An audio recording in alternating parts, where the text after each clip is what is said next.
টি-20 বিশ্বকাপের জন্য Bangladesh cricket board এখনো আনুষ্ঠানিকভাবে দল ঘোষণা করেনি, কিন্তু বিসিবি দল ঘোষণা করার আগে আমি আপনাদেরকে আসলে জানিয়ে দিচ্ছি হারির খবর যে বাংলাদেশের 15 জনের স্কোয়াডে আসলে কে কে থাকছেন। তার আগে আপনাদেরকে একটু বলিনি, সেটা হচ্ছে যে 7 ফেব্রুয়ারি থেকে মূলত ভারত এবং শ্রীলঙ্কায় শুরু হবে টি-20 বিশ্বকাপ এবং এবারের বিশ্বকাপে বাংলাদেশ দল সি গ্রুপে খেলবে।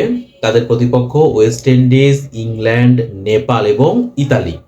তো যদি আমরা এই সি গ্রুপটা দেখি তাহলে পারে এখানে ওয়েস্ট ইন্ডিজ এবং ইংল্যান্ড এই দুটাই কিন্তু বাংলাদেশের জন্য বড় প্রতিপক্ষ, আবার নেপালকেও আসলে খাটো করে দেখার কোনো সুযোগ নাই। তো গ্রুপ পর্বে বাংলাদেশ দলের বিশ্বকাপের প্রথম যে ম্যাচ সেটা হচ্ছে 7 ফেব্রুয়ারি কলকাতার ইডেন গার্ডেন্সে এবং সেটা হচ্ছে ওয়েস্ট ইন্ডিজের বিপক্ষে। তার মানে ক্যারিবীয়দের বিপক্ষে ম্যাচ দিয়ে বাংলাদেশ দল টি-20 অভিযানটা শুরু করবে। তো এবার আসলে আসি স্কোয়াডের ব্যাপারটা নিয়ে। নর্মালি বিসিবির যে স্কোয়াডটা বিসিবি অবশ্যই আনুষ্ঠানিকভাবে ঘোষণা করবে, দলটা দিবে, বাট তার আগে ভেতরের যে খবর সে খবর অনুযায়ী হচ্ছে বাংলাদেশের টি-20 বিশ্বকাপ দলে আসলে জাকের আলী অনিক তার জায়গা হয়নি। জাকের আলী অনিককে নিয়ে অনেক স্বপ্ন ছিল, বিশেষ করে পাওয়ার হিটিংয়ে তার কবজির জোর আছে, কিন্তু তিনি যে পজিশনটা ব্যাটিং করে থাকেন তিনি আসলে তার কাছে দলের যে প্রত্যাশা তিনি সে প্রত্যাশাটা পূরণ করতে পারছেন না এবং তিনি কিন্তু আসলে ধারাবাহিকভাবে তিনি ব্যর্থ। এই ব্যর্থতার কারণেই জাকের আলী অনেকের টি-20 বিশ্বকাপ দলে জায়গা হয়নি। এমনকি নাজমুল হোসেন শান্ত তিনি যদিও টি-20তে বাংলাদেশ দলের নিয়মিত মুখ না, তারপরেও বিপিএলে তিনি খুব ভালো পারফরমেন্স করছেন, তিনি স্থন্দে আছেন, বাট তারপরেও আসলে বিপিএলে পারফরমেন্স করলে পারেও টিম কম্বিনেশন বিবেচনা করে নাজমুল হোসেন শান্ত তারও কিন্তু বাংলাদেশের টি-20 বিশ্বকাপ দলে জায়গা হয়নি। মানে 15 জনের যে স্কোয়াড সেখানে জায়গা হয়নি। এমনকি যে রিপন মন্ডলকে নিয়ে অনেক আলোচনা করা হচ্ছে, সেই রিপন মন্ডল তাকেও কিন্তু টি-20 বিশ্বকাপের দলে বিবেচনা করা হয়নি। এবার তাহলে আপনাদেরকে বলি যে টি-20 বিশ্বকাপের দলে কারা তাহলে আছেন। তারপর আমরা সবাই জানি লিটন দাস তিনি টি-20 ক্যাপ্টেন, তো খুবই স্বাভাবিক লিটন দাস তিনি থাকবেনই এই দলটাই, কারণ লিটন দাসের ক্যাপ্টেন্সিতে বাংলাদেশ দল টি-20 বিশ্বকাপটা শুরু করবে।